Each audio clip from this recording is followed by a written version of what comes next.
जय हिंद दोस्तों, एजुकेशन में आपका स्वागत है। आज इस एपिसोड में हम आपके लिए लेकर आए हैं प्रकाश के परावर्तन का नियम। प्रकाश से जुड़ी हुई जो घटनाएं होती है उस पर आधारित कुछ प्रश्न होंगे, थ्योरम होंगे और बेसिक कॉन्सेप्ट भी बताए जाएंगे। इससे आपको बोर्ड एग्जाम में कई प्रश्नों के मिलने का बहुत संभावना रहती है और इस चैप्टर से कई प्रश्न भी पूछे जाते हैं। 3 से 4 प्रश्न कम से कम ऑब्जेक्टिव प्रश्न पूछे जाते हैं, वहीं दीर्घोत्तरीय और अति लघुत्तरीय भी प्रश्न पूछे जाते हैं। तो इस वीडियो को आप बगैर स्किप किए हुए अंत तक जरूर देखें, आपके 2 से 4 प्रश्न सॉल्व हो जाएंगे। तो पहले देखते हैं प्रकाश के परावर्तन। प्रकाश के परावर्तन, तो सबसे पहले जानते हैं प्रकाश क्या है। दोस्तों, प्रकाश ऊर्जा का एक रूप है जिसकी सहायता से हम किसी भी प्रकार की वस्तु को देख पाते हैं। प्रकाश के किसी परावर्तक सतह से टकराकर उसी माध्यम में लौटने की घटना को प्रकाश का परावर्तन कहते हैं। आई गई है प्रकाश के चालकता के आधार पर जो वस्तुओं का वर्गीकरण किया गया उसको देखते चलते हैं। तो पहला है पारदर्शी पदार्थ। पारदर्शी पदार्थ, पारदर्शी पदार्थ किसे कहा जाता है? तो जिस पदार्थ से होकर प्रकाश की किरणें आर पार कर जाती है, यानी जब प्रकाश की किरणें इस पार से उस पार जिस वस्तु से होकर चली जाती है तो वैसे वस्तुओं को पारदर्शी पदार्थ कहते हैं। जैसे आप कांच देखे होंगे, कांच का ग्लास आता है या कांच जो घरों में लगे होते हैं, सारे पारदर्शी पदार्थ है। स्वच्छ जल जो शुद्ध जल होता है, बिल्कुल साफ, जिसमें मटमैला नहीं होता है, पूरी करकट नहीं पड़े होते हैं, तो वे जल पारदर्शी जल कहलाते हैं। दूसरा पदार्थ होता है अपारदर्शी। अपारदर्शी पदार्थ वे पदार्थ जिनसे होकर के प्रकाश की किरणें आर पार नहीं किए जा सकते हैं, उसे अपारदर्शी पदार्थ कहते हैं। जैसे ये जो व्हाइट बोर्ड आप देख रहे हैं, इससे होकर के प्रकाश की किरणें इस पार से उस पार नहीं जा सकती है, तो ये इस तरीके से ये जो हुआ अपारदर्शी पदार्थ हुआ। वहीं ईंट है, पत्थर है, गिट्टी है, या जो भी किताब देख लीजिए, कॉपी है, ये सारे चीज जो है अपारदर्शी पदार्थ है।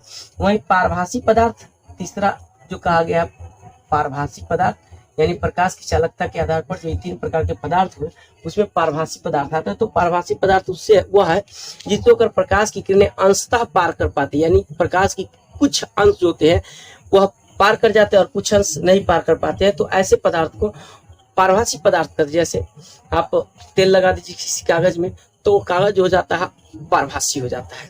वहीं दूसरा उदाहरण और लीजिए, जैसे घिसा हुआ कांच, कांच को अगर हम घिस देंगे तो वो भी पारभासी बन जाता है। तेल लगा हुआ कागज, ये सब पारभासी पदार्थ है। अब दोस्तों हम देखते हैं प्रकाश के परावर्तन क्या है। तो प्रकाश को किसी परावर्तक सतह से टकराकर उसी माध्यम में लौटने की घटना प्रकाश का परावर्तन कहलाती है।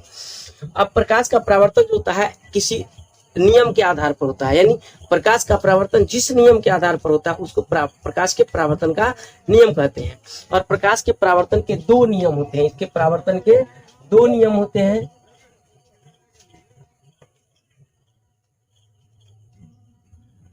यानी प्रकाश के परावर्तन के नियम होते हैं। 2 नियम होता है।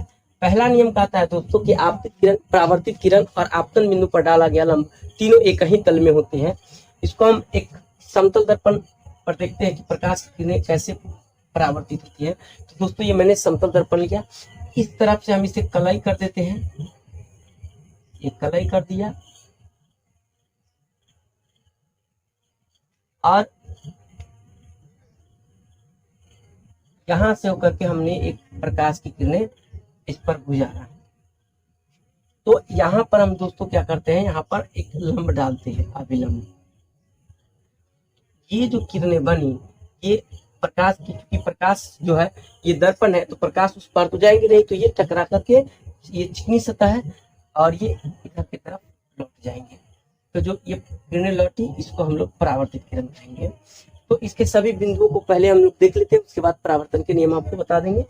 दोस्तों जो किरणें आपतित किसी वस्तु पर आपतित होती है, यानी जो किसी बिंदु पर जो आपतित किरणें होती है इसको हम लोग आपतित किरणें कहते हैं। यानी अनंत से आने वाली किरण को आपतित किरण कहते हैं, या यूं कह लीजिए किसी प्रकाश स्रोत से आने वाली किरणें को आपतित किरण कहते हैं।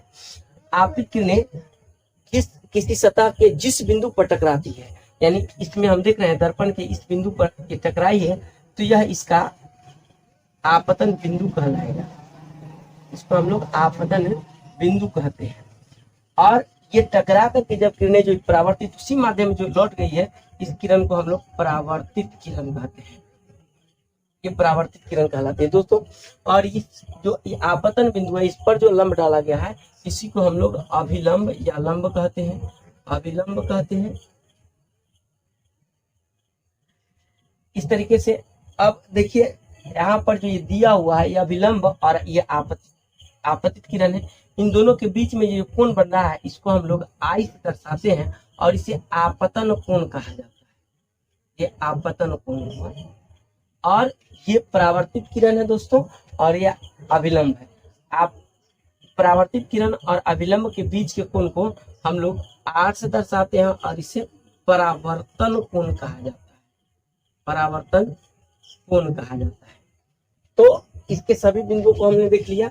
ये समतल दर्पण है दोस्तों, मैंने समतल दर्पण लिया है क्योंकि प्रकाश का सबसे अच्छा जो परावर्तक होता है वह समतल दर्पण होता है। देखिए ये आपतन कोण है और ये परावर्तन कोण है। आपतन कोण और परावर्तन कोण पर आपतन बिंदु पर ये डाला गया लंब, दोस्तों देख रहे हैं कि तीनों एक ही बिंदु पर है। तो प्रकाश के परावर्तन का पहला नियम कहता है कि आपतित किरण, परावर्तित किरण और आपतन बिंदु पर डाला गया ये लंब तीनों एक ही तल में होते हैं। फिर से देख लीजिए, आपतित किरण, परावर्तित किरण और आपतन बिंदु पर डाला गया अभिलंब तीनों एक ही तल में होते हैं। और दूसरा नियम कहता है परावर्तन का कि आपतन कोण परावर्तन कोण के बराबर होता है, यानी कोण आई बराबर दोस्तों कोण आर हो जाता है। ये आपतन कोण है और ये परावर्तन कोण है। तो इस तरीके से आपतन कोण और परावर्तन कोण दोनों क्या होते हैं, बराबर होते हैं। तो इस तरीके से प्रकाश के परावर्तन का नियम यही है। और ये आपने ये भी देख लिया, आपतित किरण, परावर्तित किरण, आपतन बिंदु पर डाला गया लंब क्या होते हैं। अब दोस्तों इसमें कई प्रश्न पूछते हैं कि आपतन कोण किसके बराबर होते हैं, तो परावर्तन कोण के। प्रकाश का सबसे अच्छा परावर्तक कौन है, तो प्रकाश का सबसे अच्छा परावर्तक जो है समतल दर्पण होते हैं।